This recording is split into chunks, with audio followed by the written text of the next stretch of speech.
Today our subject is weight loss. Now, if you want to lose weight, I'm going to teach you some things that are important to understand when it comes to diet and exercise. If you follow what I'm going to teach you, you can be successful at losing weight. But before we get started, I think you should understand a little bit about me first. Number one, I actually know what I'm talking about. I'm not just some guy on YouTube that claims to know something about fitness and nutrition. After all, anyone can call themselves a nutritionist, a diet expert, a fitness guru, or some professor of something. But I'm going to share with you why I'm the real deal.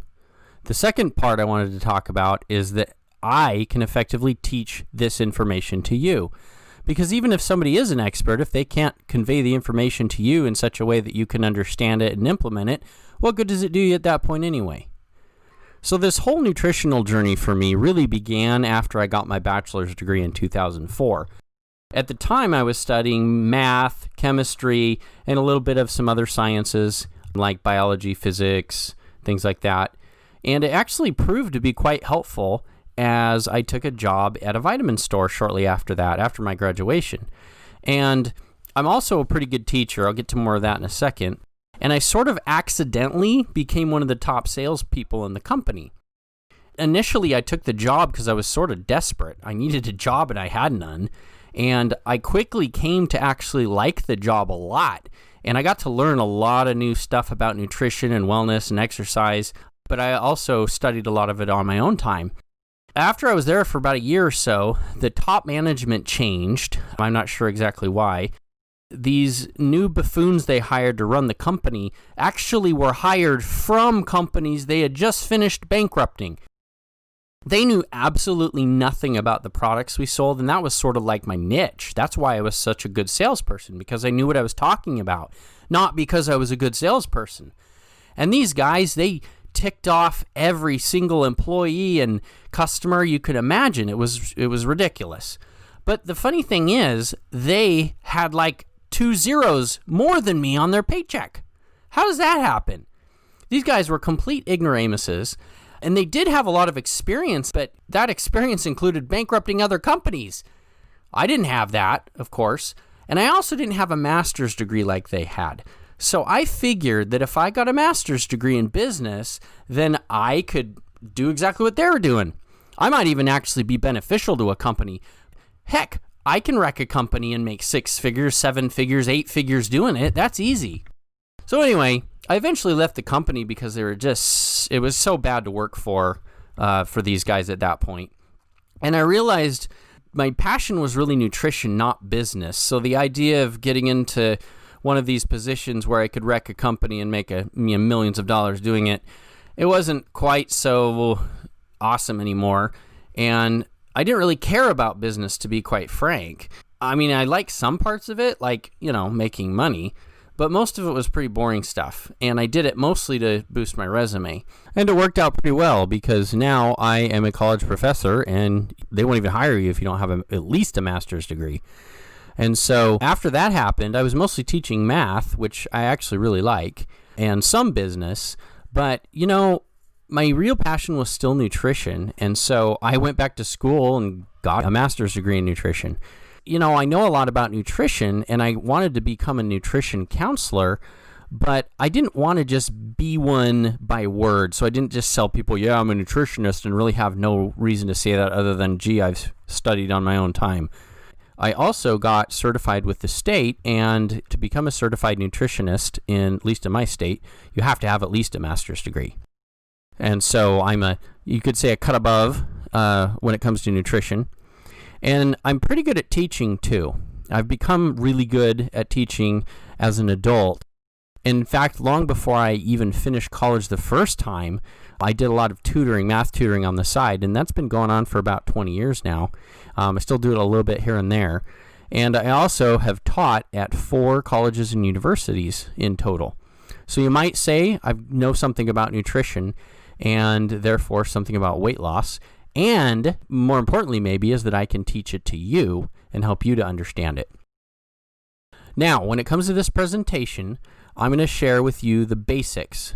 Getting, quote, into the weeds is more of what I do with individual clients because everybody's different, and so not everybody's going to be exactly the same. But what I'm going to share with you is basically the fundamentals, pretty much the foundation for anybody that wants to lose weight. Now, I bet you already know that the two main things that affect your weight are diet and exercise. How much you eat and what you eat are both extremely important because they affect what your body does with that food. In fact, you've probably met somebody before that's really fat and they don't seem to eat very much, but yet they're really fat. You'll see as we go along that the reason for that is that it has a lot more to do with what they eat than how much they eat. Exercise is extremely important too, because when you exercise, you burn calories, but it also encourages your body to stay thin. And this has to do with hormones, but we're not really going to talk about hormones directly, and you might be wondering why. After all, they can have huge effects, right? I mean, hormones pretty much can decide if you're going to be fat or not. But diet and exercise both affect your hormones directly. When you have a proper diet and exercise program that you're involved in, they automatically initiate the correct hormonal responses that encourage your body to burn fat and store muscle. On the flip side, though, when you have a crappy diet and a poor exercise program, or non-existent one for that matter, does exactly the opposite. It causes hormonal responses that promote muscle loss and fat storage, which is exactly the reverse of what we want. So, in short, if you diet and exercise appropriately, your hormones are taken care of. There are some rare cases where this isn't so, and people exercise all the time, diet all the time, and they still can't hardly lose weight. If that's you, you probably should talk to your doctor or maybe a chiropractor that specializes in that. But for the most part, if your diet's right, your exercise program is right, you're going to lose weight. Now, if you'll remember, I said that what you eat is as important, maybe more important than how much you eat. So let's talk about those nutrients that we're going to get when we do eat. There are three classes of nutrients that we call macronutrients. Okay, macro just means big. And so they're the nutrients that we need in big quantities. Okay, like, well, there are three. There's protein, there are carbohydrates, and there are fats. All of these together provide everything that the cells need to build themselves and also provide energy for them so that they can do what they're supposed to do, which is keep us alive and build other proteins that do various things. And we'll talk about each of these separately as we go along. But every bite of food that you take is going to be composed of at least one of these nutrients. So let's talk about protein first. But to understand protein, you first have to understand amino acids. They aren't two completely different things like a lot of people think. A protein, think of this analogy for a second. Let's think of a Lego car that your kid might play with. They build it out of a bunch of different kinds of Legos, right? There's, let's say, 20 different types of Legos. I don't know how many there really are, but let's just pretend. Okay, well, it turns out there are 20 types of amino acids. The amino acids are sort of like the Legos, and the car is sort of like protein. You can take those Legos, those 20 different types of Legos, and you have various amounts of each type of Lego, and you can build different things with them. Well, the same thing applies with protein. We can take various amino acids and build all sorts of combinations of protein with them, just like we can take a bunch of different Legos and we can combine them in different ways to get different creations. And so if you look in the picture here, you can see there's a protein there. That big, huge thing, that lattice, is a protein. And if you look towards the bottom, there's a little circle pointing to a part that's an amino acid. So the amino acid is just a little piece of it. One example is insulin. You're probably familiar with insulin. That helps regulate your blood sugar. Insulin is made from a specific sequence of 51 amino acids. And this specific sequence allows the insulin protein to fold in a certain way that allows insulin to do its job. If it was off by even one amino acid, it just simply wouldn't work. Now, everything you eat will have at least some protein in it, simply because it's a major building block of all plants and animals. But not all proteins are created equal. Your body can actually make 11 amino acids by itself, but it can only make them from 9 others that we call essential amino acids.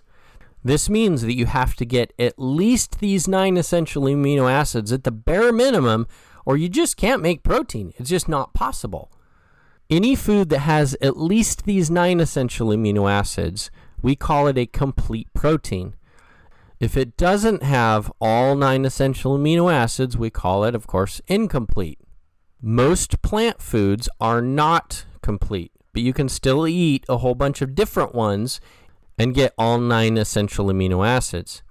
For example, you might eat something that could be deficient in histidine and threonine, but you might also eat something that has histidine and threonine in it. So together they make a complete protein, but by themselves they're incomplete.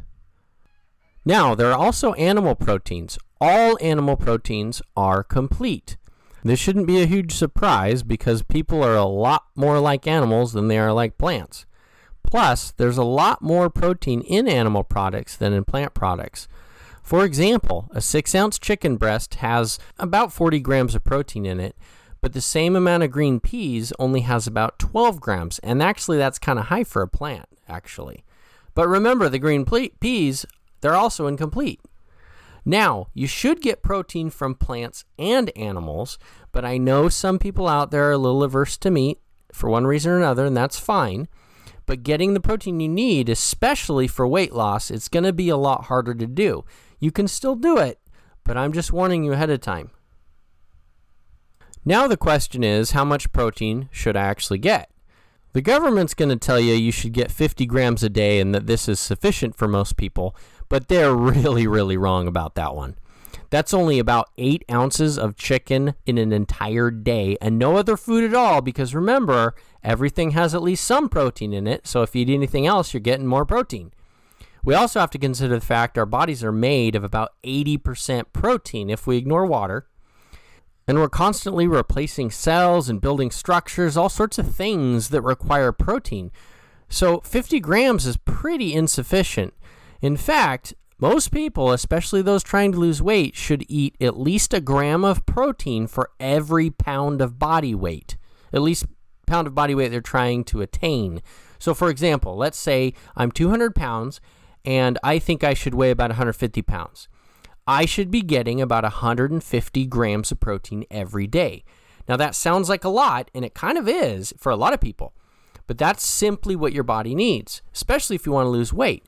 If you don't want to lose weight, then decrease your protein intake. You see, protein is what we call anabolic, and that means in physiology that it has effects on your hormones that promote muscle building and fat burning, which is exactly what we want to do and what we have to do if we want to lose weight. So if you have too little protein, like say 50 grams a day, you're actually doing the opposite. You're promoting muscle wasting and fat storage. Your body goes into kind of this conservation mode, this starvation mode, which is exactly what we don't want to happen. We'll come back to this, but for now, let's talk about fat for a minute. This is our second type of macronutrient. Now, there are lots of misconceptions about fats, and there are a lot of different types of fats, and that's part of the reason, as you'll see in a minute. The two main types, if we break it into just two groups, we have what are called saturated and unsaturated. You're probably familiar with both of these, and you also probably know that saturated fat's bad and unsaturated fat is good, right? Well, that's what you've been told, but it's not actually true. If you look at the picture here, you can see that saturated fats are basically straight and unsaturated fats bend in at least one spot. This bend actually makes them function differently, but it doesn't necessarily make one better than the other. In fact, research itself shows that there are not really any good or bad fats as we've been taught for a long time. Of course, at one time we were taught that all fat was bad, period. And that turned out to be really, really wrong too. But what really is the problem, as research shows, is having the wrong proportion of the different types of fat. In America, for instance, we eat way too much saturated fat and we don't have enough unsaturated fat, especially a certain type we'll talk about in a minute. And it's not that saturated fat is bad, but it's bad if you have too much saturated fat and not enough unsaturated fat. So let's talk about some details to make this make a little more sense. There are different types of saturated fats and there are different types of unsaturated fats. That's part of the reason we can't call them all good or bad. And in America, we tend to get too much saturated fat in proportion to unsaturated fat, but we also get too much of the wrong unsaturated fat as well. And you can see from the image here on the top, you can see that there is a picture of an omega-3, which is a type of unsaturated fat, and then below that's an omega-6. Now, they look a lot the same, really, don't they? But you'll notice that one bends in a different part than the other. In fact, the omega-3 bends 3 spaces in from the right, and the omega-6 bends 6 spaces in from the right. And that's basically what makes them different from one another. But that's all there really is to it, is they bend in different places. But omega-6s tend to cause inflammation, and omega-3s tend to stop inflammation. So that little bend actually has a lot of important things to do when it comes to the chemistry of your body. Now, I mentioned inflammation. Inflammation by itself is not bad. You know, when you get a cut, for example, it turns red and inflamed for a couple days, and then it heals up, and it's fine. What I'm talking about is chronic inflammation, the kind of inflammation that doesn't go away. It just keeps getting worse and worse. Like, for example, your knee joints hurt all the time, and they never stop. That's bad inflammation. So it is important to balance saturated fat and unsaturated fat, but it's also very important to balance omega-6s with omega-3s. And so we want more of those omega-3s. And you tend to find those in seeds and nuts and especially seafood. But this begs the question, what's that balance I've been talking about? Well, ideally, you want to have half of your fats be unsaturated and about half of those from omega-3s. So remember, saturated fats are good as long as you get enough unsaturated, and unsaturated fats are good as long as you get enough omega-3s. Now, you're probably thinking, what in the heck does all this have to do with dieting?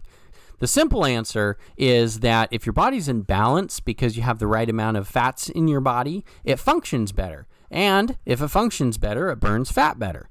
Let me be more specific, though. I mentioned chronic inflammation and how omega-3s fight it, but the rest of the unsaturated fats and saturated fats, most of them do the opposite. So if you have inflammation all over the place, then your body's simply not going to function like it's supposed to. And that includes your ability to lose weight. And on top of that, basically every disease you can imagine is associated with or possibly even caused by inflammation. So it's really a bad guy. Next, let's talk about carbs. Now, to understand carbs, you have to understand the relationship between carbs and sugar. Both are what we call in biochemistry saccharides. If there's only one sugar molecule, like glucose or fructose, for example, we call it a monosaccharide. Of course, mono means one. And you can see from the picture that glucose and fructose are, in fact, one sugar. If there are two sugars bound together, we call it a disaccharide. And of course, di refers to two. Like sucrose, for example, again, that's in the picture as well. You can see that it's two sugars hooked together.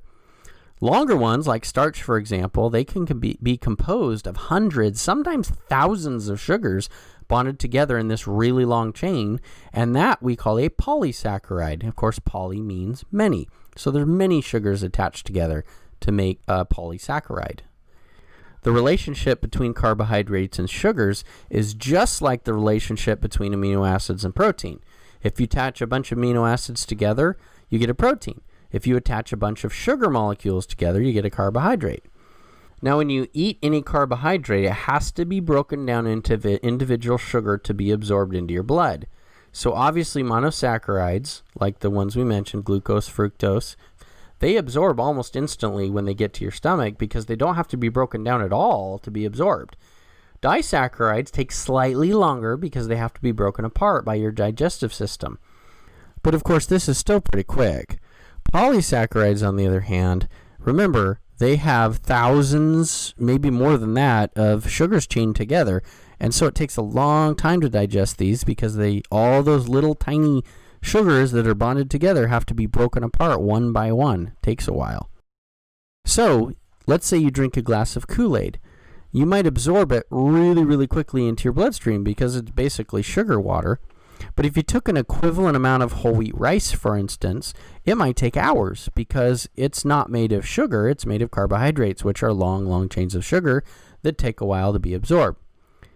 The Kool-Aid would give you a big surge of sugar over a very short period of time.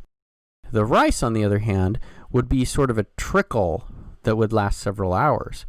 And both, of course, raise your blood sugar, but the Kool-Aid would do it almost all at the same time.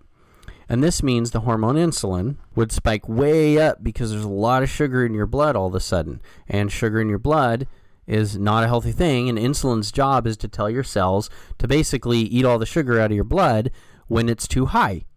The rice would raise your insulin levels too, but just a little bit over a long period of time.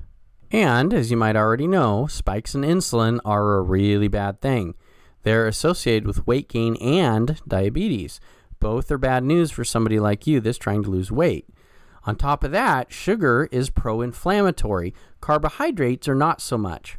In fact, more and more evidence is mounting that suggests that an increase in sugar intake over the last century is one of the major causes of virtually all the heart disease, diabetes, obesity, and so on and so on. It's not the fat and cholesterol like they've been trying to tell us for so long. The bottom line is, if you want to lose weight, you should really avoid sugar. That doesn't mean you can't ever have any sugar of any kind. Certainly not. But I would recommend avoiding it for the most part. Some so-called experts will tell you that you should just avoid carbs, period. But that's not what I'm suggesting. But let me tell you about my favorite type of carb, which is fiber. That's right. Fiber is actually a carbohydrate. It's just a carbohydrate that we can't digest very well, or sometimes at all. Like, for example, a cow can eat grass and actually get nutrition out of it. If we eat grass, we get very little nutrition out of it and certainly no carbohydrate. And so when we eat fiber, this avoids the insulin spike problem that we were talking about because there's no sugar in our bloodstream because of it. In fact, it doesn't even change much in our digestive tract. But it does do a couple really important things. Number one, it slows down digestion in general. When you eat, everything kind of gets mushed together in your digestive system. And if there's fiber in it, remember that's undigestible. This inhibits your digestive juices from breaking down the food that's all mixed together. This is good because what it does is it takes a lot longer for that food to get absorbed. Fiber also creates this sort of gel in your digestive system. As it goes along, it sort of sticks to food particles that are hiding in cracks and crevices. If it didn't happen this way, then those loose food particles that are hiding, they might sort of rot there, and of course that would cause some serious issues. Now lastly, fiber helps you feel fuller as well. This is great if you're having a problem with overeating because then you just don't feel as hungry as you normally do. The fiber does this by sucking up water, which makes it take up more space. Remember those spongy animals that little kids play with sometimes? They put this little tiny little sponge-looking thing in water and it grows bigger. It's sort of like that. And your brain monitors how hungry you are based on how filled up your stomach is. And so fiber fills up your stomach even though it's not filling it with food that actually can be turned into fat. And so you tend to eat less and you tend to be more satisfied.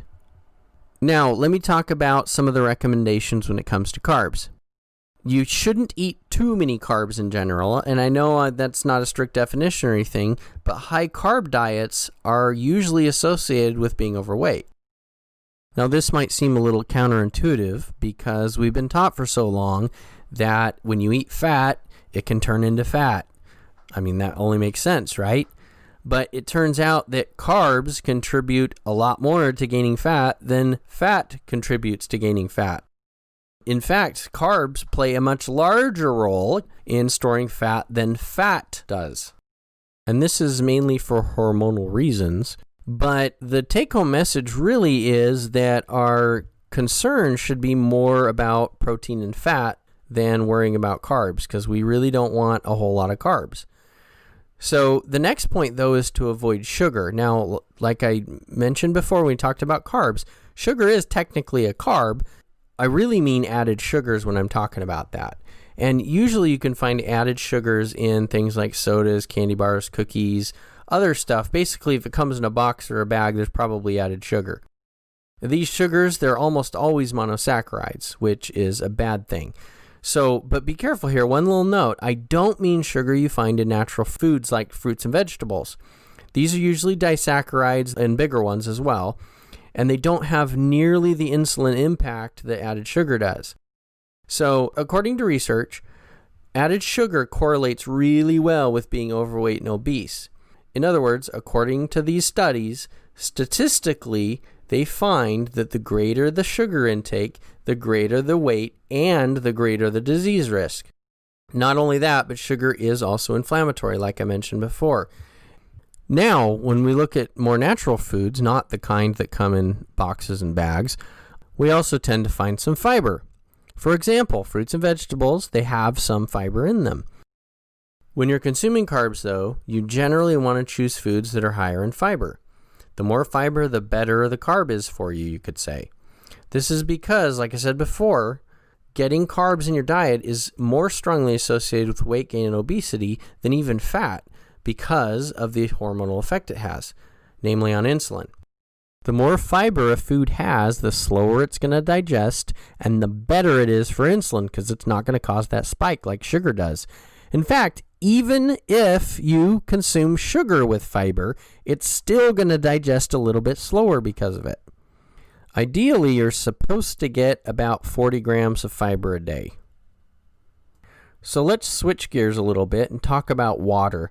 Now, technically, water is a macronutrient, although we didn't really talk about it as a macronutrient before, but it actually is, because obviously you need a lot of water.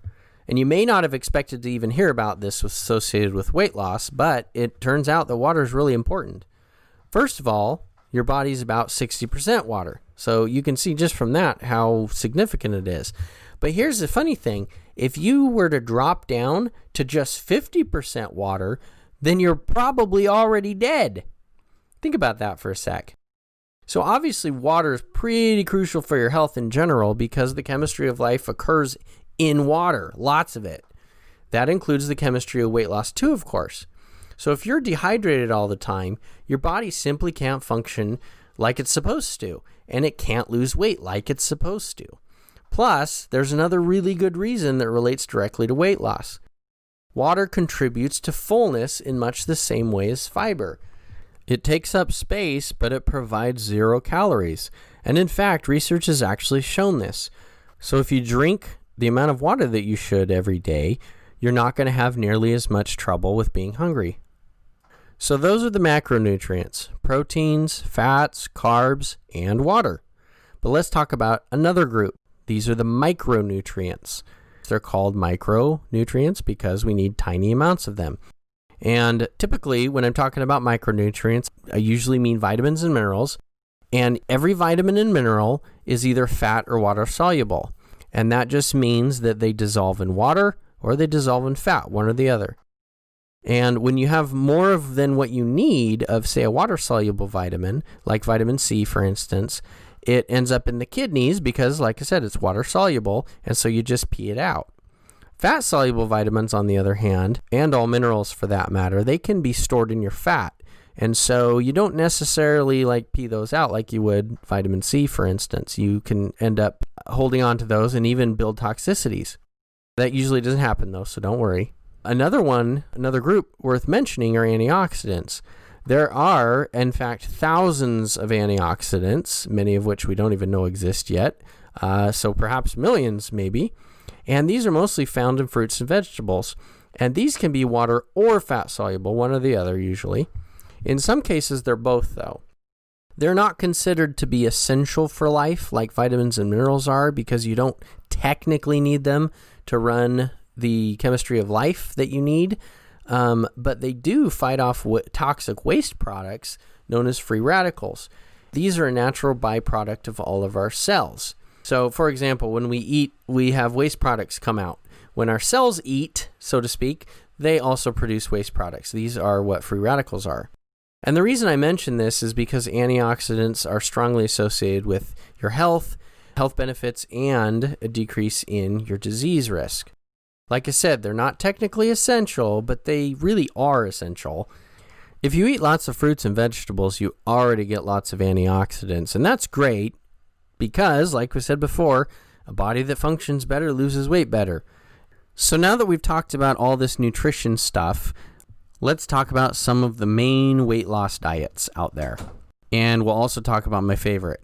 Now keep in mind, this is a general outline of the main types of diets, not necessarily a specific one. For example, when I say low carb diet, that's a type of diet, while the Atkins is a specific type of low carb diet. So low carb diets, for example, differ from each other a little bit, but they're all based on the basic idea that you want to control your consumption of carbs. Thus, you would eat mostly protein and fats.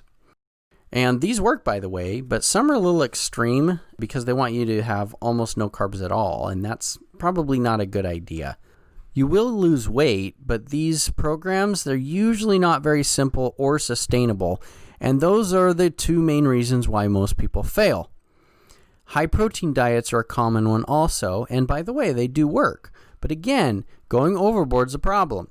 A high protein diet is healthy and does promote weight loss, but if you're ignoring the other nutrients, it can seriously be a problem for your overall health. And you don't want to compromise your health just to lose weight, like you would, for example, if all you did was eat meat.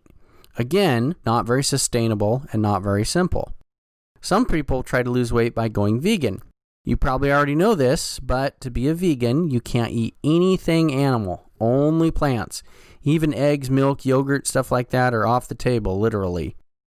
This works because it's just about impossible to overeat if all you eat are plants. But the problem is it's really hard to get enough protein from just plants alone. Unless you do protein shakes, and by the way, there are vegan ones, there's really no practical way to get, say, 150 grams of protein from plants. You just can't do it. You could eat 4.5 pounds of peas, but good luck with that one. Fasting diets are another one, not my favorite, but some people do use them. The idea is if you aren't eating food, you have to lose weight because calories in, calories out. Well, the problem is that isn't how it really actually works. It completely ignores the hormonal factor. It's not just calories in, calories out. So what happens is fasting puts you in what is called a catabolic state. And that basically means that your body is in a state where it wants to store fat and it wants to burn muscle. Well, that's exactly the opposite of what you want to do. So it might help you lose weight, especially when you look at the scale. You're going to see the scale decrease because you're losing muscle and building some fat, and muscle weighs more than fat. So what ends up happening is you are actually fatter and less muscular, but you weigh less. Now, that doesn't sound like a plan to me. And oftentimes, fasting diets want you to fast multiple times a week. Now, talk about unsustainable. Now for my favorite diet, which is the macros diet. And it's my favorite because it is easy and it is sustainable, which these other diets we've talked about are not. But it's still relatively healthy. It's not the most healthy thing you can do in the world, but it's really easy. The reason that 90% of dieters fail is because their diet isn't simple or sustainable, even if it works. But with the macros diet, you can eat whatever you want, at least sort of. That's a lot more sustainable, wouldn't you think? Of course it is. Now you're waiting for the catch, and to be honest, there is one, because obviously you can't just willy-nilly eat whatever you want and lose weight. It's not that simple. Let me explain. You have a certain number of calories that you can consume each day, and a certain amount of protein, carbs, and fats that will contribute to that. Now you have to determine what those numbers are, but for women, it should be somewhere around 1,200 to 1,500 calories a day, depending on your height. For men, 1,500 to 1,800 calories a day. And I mentioned before that your protein intake should be the number of grams of protein a day in pounds that you want to weigh. Remember that? So, for example, let's say I'm that 200-pound guy again, and I want to weigh 150, so I need 150 grams of protein every day. This will come out to be 600 calories. So, I'll get 600 calories from protein, and I'll get 500 calories from carbs, and 500 calories from fat. So the thing is, in the macros diet, it doesn't matter where these calories come from as long as you get them. So your carbs, those 500 calories from carbs, could come from Raisin Bran, or it could come from chocolate cake. It doesn't actually matter. But you have to stick with that number of calories. So let me give you an example that illustrates what I'm talking about. Say you're a 6 foot, 300-pound guy. Your goal is to get down to 200 pounds. Because you are relatively big, meaning you're tall, you would fall into about 1,800 calories a day. Since you want to weigh 200 pounds, you need 200 grams of protein every day. That's 800 calories. The rest, we could just split evenly between carbs and fat. So that would mean 500 calories from carbs and 500 calories from fats. All you have to do this is to get an app. There are lots of apps out there. And all you have to do is put in your stats initially, your height, your weight, and that sort of stuff, and adjust it so that it is 200 grams of protein. And usually the fats and the carbs, they'll just adjust automatically as well. And all you have to do from that point is input what you eat every day. That's it. Where the protein and carbs and fats come from, like I said, doesn't matter. But you have to get the prescribed amount of each. So if I'm that 300-pound guy, I'd get 200 grams of protein, that's 800 calories, 125 grams of carbs, that's 500 calories, and 56 grams of fat, which is 500 calories. Now, this isn't very complicated, but you can make it even easier, although it might not be quite as effective. The idea is still to record everything you eat, but all you care about is protein intake. You don't worry about carbs, you don't worry about fats, just protein. 200 grams in this case. You see, if you're consuming enough protein, you're still getting the weight loss benefits associated with the higher protein intake. And since it's so much protein, you just won't have a ton of room for too many other calories anyway. So if I'm that guy, I track the food I eat, but the only thing that really matters is that I get 200 grams of protein every day. Now, there's also a healthier option for the macros diet, but I don't normally recommend it because it takes a lot more self-discipline to follow. So unless you're really hardcore, I'd probably stick with the original or maybe even the simple version. Anyway, it's obvious that eating chocolate cake to get your carbs is probably not the most nutritious way to go, but the reason it works is because most diets, they'll blacklist foods like chocolate cake, and the macros doesn't. And so it's a whole lot easier and a whole lot more sustainable. If you can never have chocolate cake, you're probably going to end up quitting, and that's what most people do. But if you're like me and you see eating as only a means to an end, then you can make it even healthier, and this is how you do it. You do everything exactly like I explained, but when you do your carbs, you make sure that they're mostly complex carbs with lots of fiber. And when you do your fats, you make sure that you're getting plenty of omega-3s. Remember, I suggested that we do half saturated, half unsaturated, and of the unsaturated, we do half omega-6s and half at least half of them omega-3s. There are actually lots of other omegas, but we want to get about half of those be omega-3s.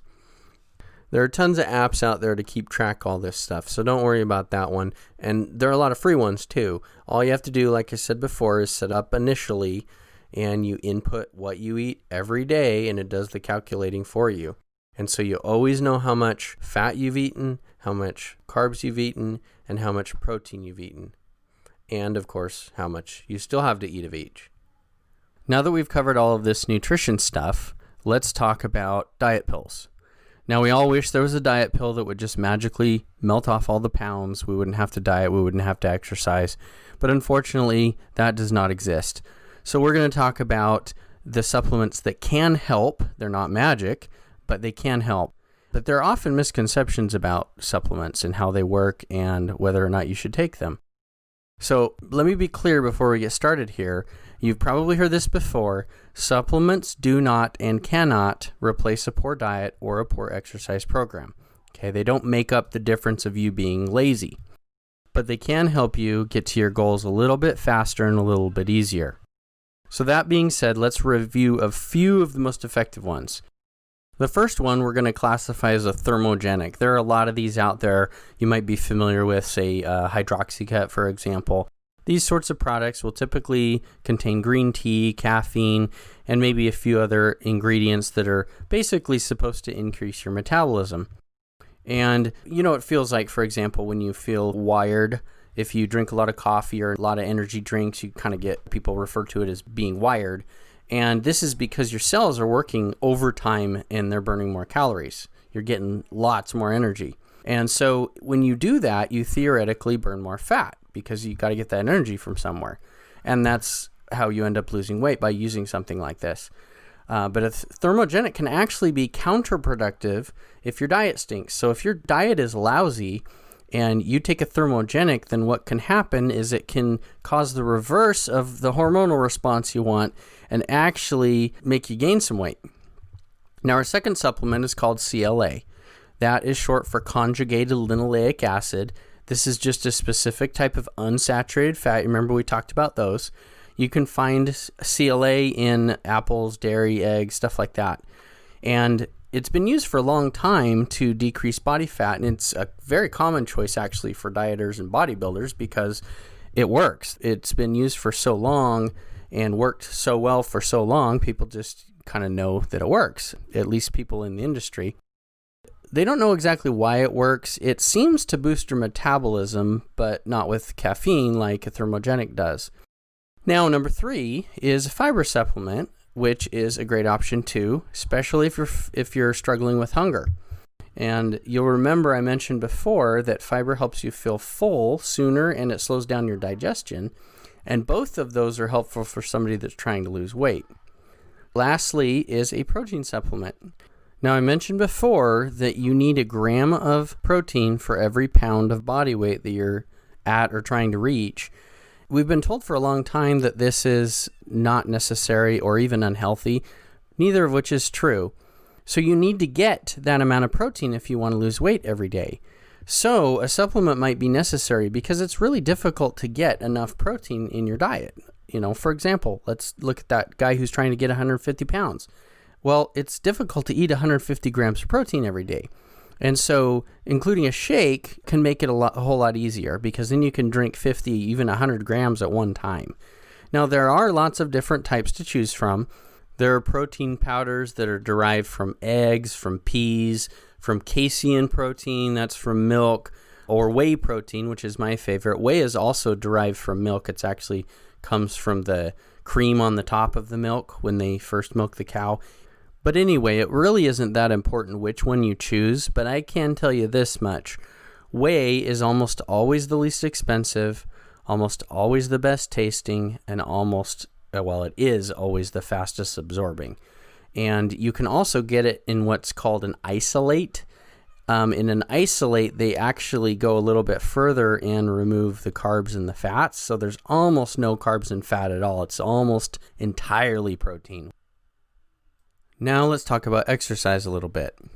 Obviously, when you exercise, you're going to burn calories and therefore excess fat, but you're literally changing your body's chemistry. You're shifting more to a body that wants to store muscle and wants to burn fat instead. And in other words, you have a higher metabolism. And so even when you aren't even doing anything, you're burning more calories than you used to. All exercise can be categorized into one of two categories. The first one we're going to talk about is aerobic exercise. Anything that keeps your heart rate between 55 and 85% of your maximum heart rate for 20 or more minutes, that counts as aerobic. Now, you can determine your maximum heart rate by taking 220 and subtracting your age from it. So, for example, I'm 42. That means that my maximum heart rate is 178. That's 220 minus 42. 55% of 178 is 98. 85% is 151. So if I want to do something aerobic, my heart rate needs to be between about 100 and 150 beats per minute for at least 20 minutes straight. An easy way to check that your heart rate is where it's supposed to be is to feel your pulse. Most people already know how to do that at your neck or on your wrist. And you count the beats for 6 seconds. However many beats you have, add a 0 to it, and that is your heart rate. For example, let's say I check my heart rate and it beats 13 times in 6 seconds. I add a 0 to 13, that gives me 130. So my heart rate is 130, which is in my aerobic range. Now, one of the most common activities for aerobic exercise, and the one that will basically talk about is running, but anything that gets your target heart rate for at least 20 minutes counts. For example, sports like basketball, hockey, you could do rock climbing, rowing. Those are just some of the examples. Anything that keeps your heart rate where it's supposed to be for 20 minutes or more is aerobic. But at this point, you're probably wondering a little bit about that range, because I said I need to keep my heart rate between 55% and 85% of my max. And for me personally, that's between 98 beats per minute and 151 beats per minute, which is a pretty big range if you think about it. So let me explain this a little bit. Now, it probably makes sense to you that the longer an activity is, the less intensely you can perform it. So let's take an example. Let's say you're running a marathon, which is a little more than 26 miles. At any given time in that race, what do you think your heart rate's going to be closer to? 55% of your maximum heart rate or 85% of your maximum heart rate? Of course, this is kind of a loaded question because the answer is obvious. If you're running for, say, hours, you simply can't give that much effort at any one given time, and certainly not for a prolonged period of time. But imagine that I only ask you to run a mile. Well, you could give 85% for 1 mile, because that's not going to take you all that long. But let's meet in the middle here. Obviously, a marathon is pretty extreme, and running 1 mile just isn't that far. You could walk a mile in 20 minutes. But let's think about running for 20 minutes. Okay, that's a short enough period of time. You'd take your time if you wanted to, not exert yourself too much, just kind of jog slowly at about 55%. Or you could run for the same 20 minutes, but at 85% effort, which is about as much as you'd probably be able to give anyway. Maybe 75. But which one do you think is better? If you run slowly for 20 minutes or relatively fast for 20 minutes? It probably is pretty obvious that the more intense version of you running for 20 minutes is going to burn more fat. And if that's what your guess was, you'd be right. In fact, research shows that that's exactly what happens. That leads to a conversation about intensity and duration. Intensity is how hard you work. Duration is how long you work. They are inversely proportional. And that's a fancy way of saying that the more you give to one, the less you can give to the other. So, for example, you can run intensely for 1 mile, but you can't run intensely for a marathon. It's just not possible. When you do more intense exercise, you're going to work harder, but you can't keep it up that long. Less intense exercise means you work less, but you can maintain it for a longer period of time. So intensity, it translates directly to fat burning, how much fat you burn. So it only makes sense that duration, or the amount of time you exercise, translates to the endurance that you build. Now remember, it's pretty obvious that a 20-minute workout at high intensity burns more fat than doing the same 20-minute workout at a low intensity. So let's take that a little further, and let's imagine you're doing a 20-second workout. It's an all-out, kill yourself, balls to the wall sprint for 20 seconds. You can't give any more effort at all. What do you think happens in this case? It turns out you actually burn even more fat per unit time than if you were, say, running even a marathon. But in a marathon, you'd be burning a tiny bit of fat for a long period of time. Although with our 20-second sprint, we're still only going to burn a tiny bit of fat, but it will be a massive amount compared to the fact that we only actually worked out for 20 seconds. But it's important to understand when we do this, we're giving up a lot of the benefits that come from long distance, that you build endurance and heart health and things like that, like you would if you ran, say, 10 miles. And don't be confused here either. I'm not saying that your workout should be for 20 seconds. That's not what I'm saying at all. But I am saying that you can do a number of these 20-second workouts in a row. Say, let's do 5, 6, maybe even 10. So we all out sprint for 20 seconds, give it about 2 or 3 minute rest, do it again. 2 or 3 minute rest, do it again. 2 or 3 minute rest, do it again. Because this burns the greatest amount of fat for the amount of time that you're putting into it. So let's say, for example, you do 5 of these intervals. Well, you actually burn more fat in those 5 intervals, if you really give it 100% effort, than you would running for 20 minutes.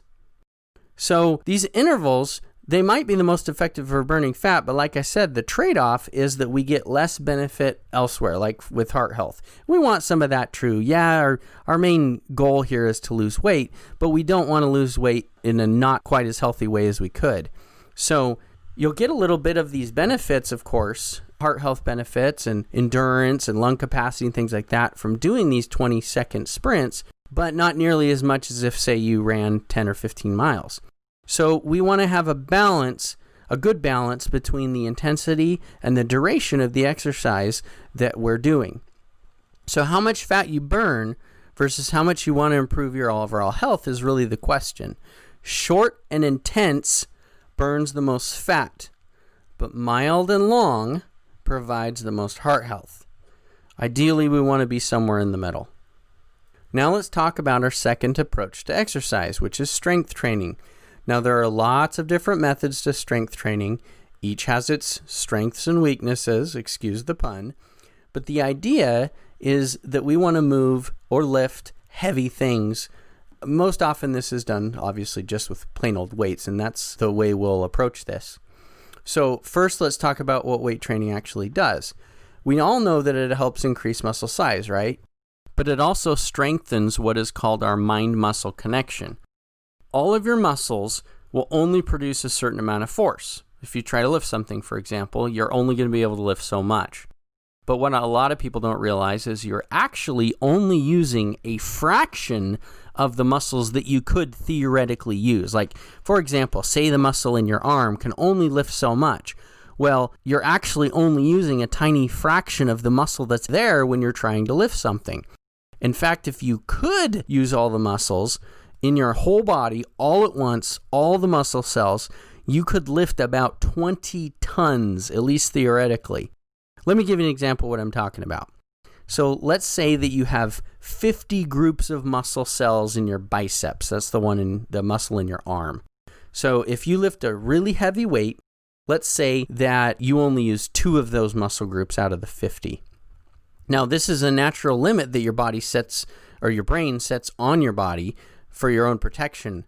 If you could use all 50 groups of these muscles, you could lift a car and it'd be really easy, but it would also cause a lot of injury and use an enormous amount of energy. I mean, you'd be crippled for life, basically, if you lived through it. But when you lift weights, it actually teaches your brain how to connect with your muscles better. So you're basically teaching your brain, that's part of being stronger, is teaching your brain to use, say, 3, maybe even 4 of those muscle groups over time. Now, we're probably ever going to get to, say, 10 muscle groups out of 50, but we might get to 3 or 4. So let's say that you lifted weights and you never actually gained any muscle size at all. You'd still actually become stronger because you'd be teaching your brain how to lift more. And you can kind of see this sometimes if you've ever been to the gym and seen some little guy and just lifts a ton of weight and you think, how in the world is that possible? Well, that's because they, for whatever reason, probably genetic, they have a strong mind-muscle connection. Let me give you an example. I have a brother, and in high school, my brother weighed about 130 pounds, maybe 140. That's probably pushing it. Pretty much skinny as a rail, looked like a walking skeleton almost. And that kid almost benched 300 pounds. I think 275, was his maximum in high school. How does such a skinny kid do this? It's crazy. Well, it just, for whatever reason, he has a strong mind-muscle connection. It's not that his muscles are big, it's that his muscles are strong. There's a difference. But let's go back to muscle size for a second. And the reason why is because it's the most important when it comes to weight loss. Just being able to use more muscle groups doesn't do anything for you in terms of losing weight. And the reason for this is that muscle uses about 50 times more calories than fat does, even when you're not doing anything. So when fat's sitting there, it's hardly burning a thing in terms of calories. It's pretty much doing nothing. But muscle takes 50 times that much energy just to sit there, just to live, basically. So the more muscle you have, the more calories you burn. And presumably some of those calories, hopefully a lot of those calories, are going to be fat. Now, before you get a little worried here, though, I'm not talking about bodybuilding when I'm talking about building muscle, at least not specifically. And I'll talk about more on that in just a second. Ideally, we want to do strength training and cardio. Not at the same time, but we want to combine both. And as you'll learn later, there are reasons that this is the best way to go. But before we get to that, I want to cover some common misconceptions that I have with clients, some concerns that they might have when it comes to lifting weights. Number one, you're not going to get really big like the guy in the picture here. It's just not in the genetic cards. And that's why the truly big guys, they use lots of steroids and spend 2 to 3 hours a day in the gym, 6, sometimes 7 days a week. You're just not going to get that big, period. Number two, if you don't become a bodybuilder and get huge muscles like the guy in our picture, you also won't get huge nasty veins like the guy in our picture. So you don't have to worry about that. Number three, muscles don't turn into fat.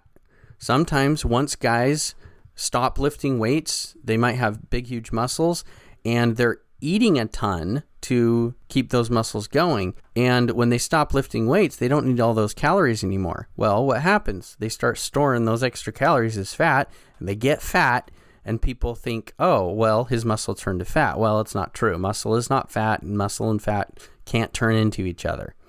So number four, lifting is not bad for your joints. In fact, it's quite good for your joints. What happens when you lift weights is your joints, your tendons, your ligaments, even your bones, they adapt to stress a lot like muscles do, and they become stronger as well. Number five, getting bigger muscles does not limit your flexibility. It actually might improve your flexibility. It probably will. Of course, if you look at the guy in our picture, for example, he is so huge, so inhumanly huge, that he probably has a little bit less flexibility in some directions than others, just because his muscles are so huge, which, of course, yours are not going to get like that. And so this won't be a problem for you, and therefore, flexibility won't be a problem for you just because you lift weights. So now that we've talked about strength training a little bit, let's talk about how to actually do it.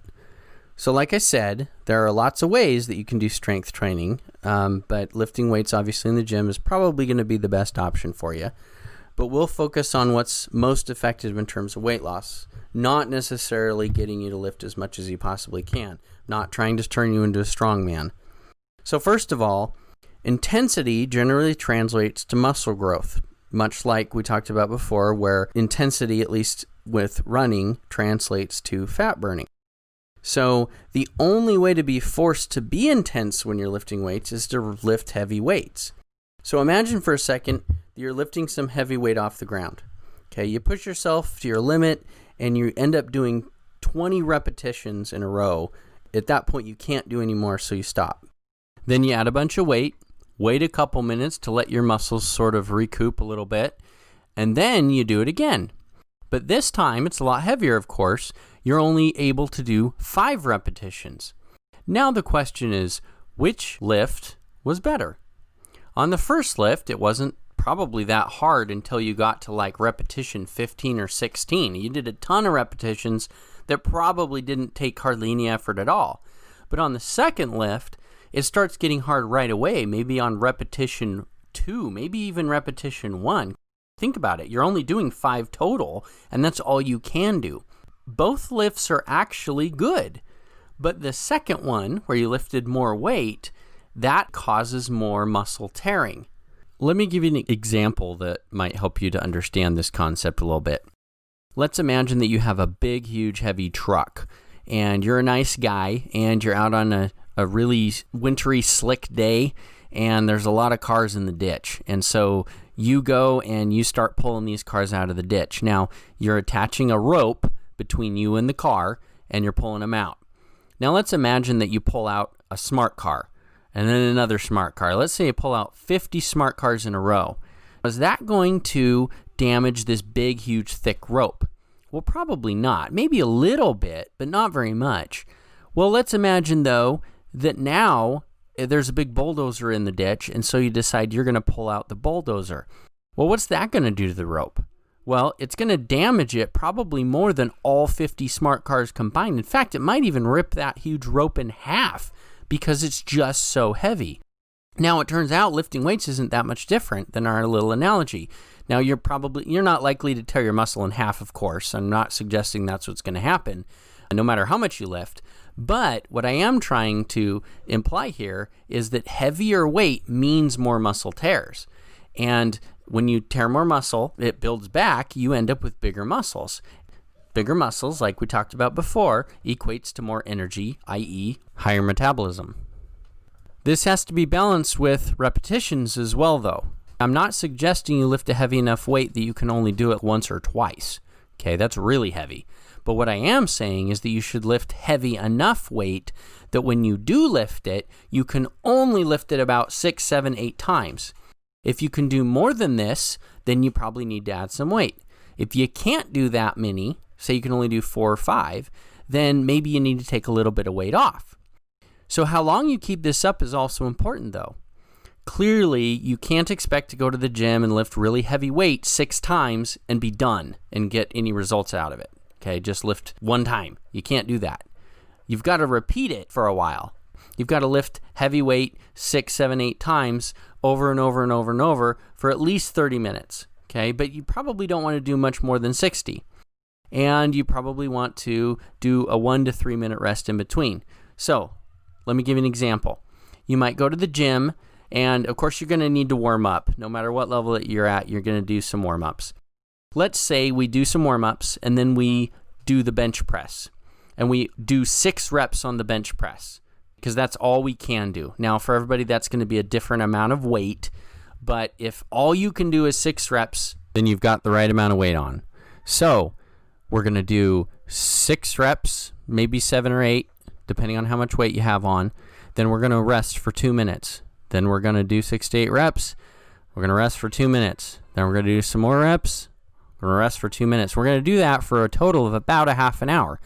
Well, then we're going to do the exact same thing with deadlifts. And so in total, we're going to spend an hour in the gym, 30 minutes roughly doing bench press and 30 minutes roughly doing deadlifts. That's all there is to it.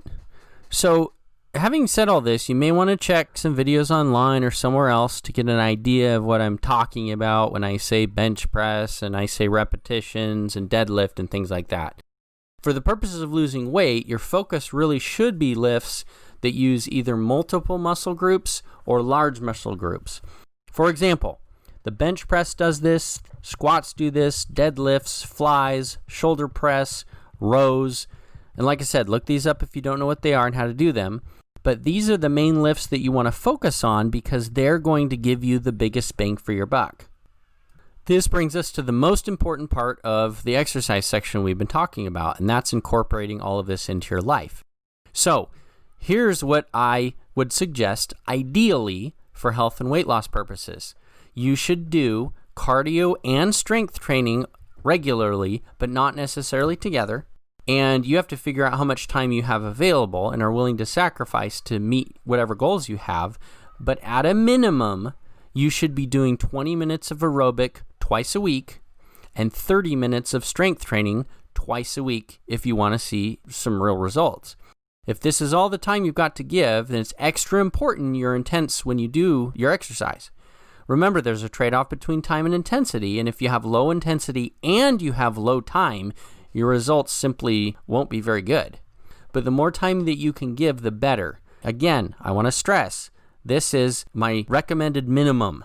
What I'd really like to be seeing you do is 60 minutes of cardio 3 times a week and 60 minutes of weight training 3 times a week. That's a total of 6 days a week.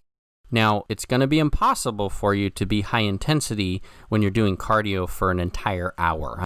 I'm not asking you to be close to 85% of your max heart rate. I'm asking you to be closer to 55%. But don't let this be an excuse either. I don't want you to be low intensity either. I just am saying you can't be high intensity, so be somewhere in the middle. Even low intensity is beneficial, of course, but the higher intensity, the better results. So moderate is better. Now, when it comes to weight training, you should always be intense. Think about it. You're only lifting 6 to 8 reps at a time, and then you're taking a break. That doesn't take very long at all. And so you can give 100% effort, and you should, every time you lift weights, every single set. So here's an example of what your week might look like. On Monday, you might run for 60 minutes. On Tuesday, you might do 30 minutes of bench press and 30 minutes of squats with about a 2-minute rest period. Then Wednesday, you're going to do running again for 60 minutes. Thursday, you're going to do 30 minutes of shoulder press, and you're going to do 30 minutes of flies.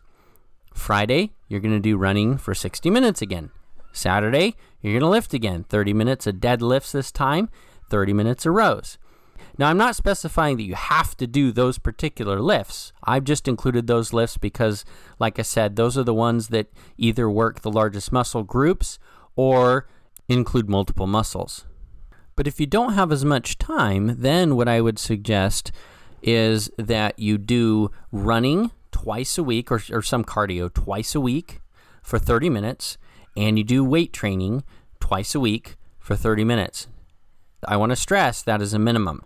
If you can do more, I would encourage it, but I would do at least that much if you really want to see any good results. And one last little tip when it comes to working out, I would not eat anything within 2 hours of your workout. So if you're going to work out, let's say at 6, you want the last time you eat, not drink, the last time you eat to be 4 o'clock. Otherwise, you're going to end up with a big problem in the gym or out running as your body is trying to fight blood supply between your muscles and your stomach, and that is not a good place to be. Hopefully, as we've been going along here, you've been getting more enthusiastic about losing weight, and you should, really, because you can do this. I know you can, but I want you to be careful about making huge changes right away. Even if you're already in decent health, maybe you're not even overweight, you need to start slow. Unless you already exercised, your body's just not going to be used to it, and injury is probably going to happen. So cardio at first might look like just walking. Weight training at first might look like 20 reps with kind of light weight, because eventually you want to get to the point we've been talking about. These are the ideal exercise regimens that I've been talking about, but I want you to work up to those. You need to start slow. So for you, depending on who you are, this could mean that it might be a couple weeks, maybe even a couple months before you're building up to the level that I've been talking about. Now, again, this is not an excuse. Don't convince yourself that just because you're fat and out of shape that you need to take it easy for 9 months. This is not the case, unless you're pregnant, of course. So you want to get intense as soon as you possibly can, but you also want to reduce your risk of having injuries. So for most people, this means less than a couple months. That might be the maximum you want to consider taking to get to the point where you're really intense. Now, I think I told you earlier that I was going to tell you why it is that I want you to do cardio and weight training and not just one or the other. You can just do one or the other, but if you want the best results, you'll do both. And here's why. When you do cardio, you burn a lot of calories. And a lot of those calories will, of course, be from fat. On top of that, cardio does about a zillion good things for your body. For example, it increases blood flow, it improves your heart health, it boosts your immunity, on and on and on and on. And you also continue to burn some calories even after you finish cardio. So you go on say a 5-mile run, when you're done, you're still burning extra calories for maybe an hour or two. Now, weightlifting doesn't provide those same benefits, not nearly as much at least, in terms of heart health and overall disease risk. But it does strengthen your muscles, it does improve flexibility, and quite frankly, the best part in my opinion is that it makes you look hotter. Building more muscle is really the selling point when it comes to weight loss. And of course, that's because muscle requires more energy to maintain in comparison to fat by a long shot. When you lift weights, you're naturally burning calories, of course, when you're lifting weights. But after that, when you've built bigger muscles, then you are burning more calories 24/7 than you used to, which means you have a higher metabolism. And so it's a lot easier to lose weight, and it's a lot easier to stay thinner. So if you just do cardio, or even just do weights, you can do that. And either alone can help you lose some weight, as long as you're doing the diet part of things that we've talked about. But a combination of both is really the best and the quickest path to losing weight. One last thing here. You'll notice from the picture here that we've got two guys, and I bet you know who one of them is. The other one is a bodybuilder. Now, if you had to have the same body as one of these guys, who would it be? I'll give you a second to think about that. Now, I suspect you wouldn't choose Chris Farley. The guy was hilarious, let's give him that, but he was also a fatty. And quite frankly, I don't really want to look like him as much as I think he's a great guy. Now, the bodybuilder, on the other hand, he's the envy of all of us. We all want to look like that. Now, here's something interesting. Both of these guys weigh about 300 pounds. One of them's a tub of lard, and the other one is a muscle-bound god. But they weigh the same. That's because muscle, by volume at least, weighs a whole lot more than fat. In fact, muscle weighs about 15% more than the same volume of fat would. So on top of that, Chris's metabolism is probably much, much lower than the bodybuilder's. Well, I know it is.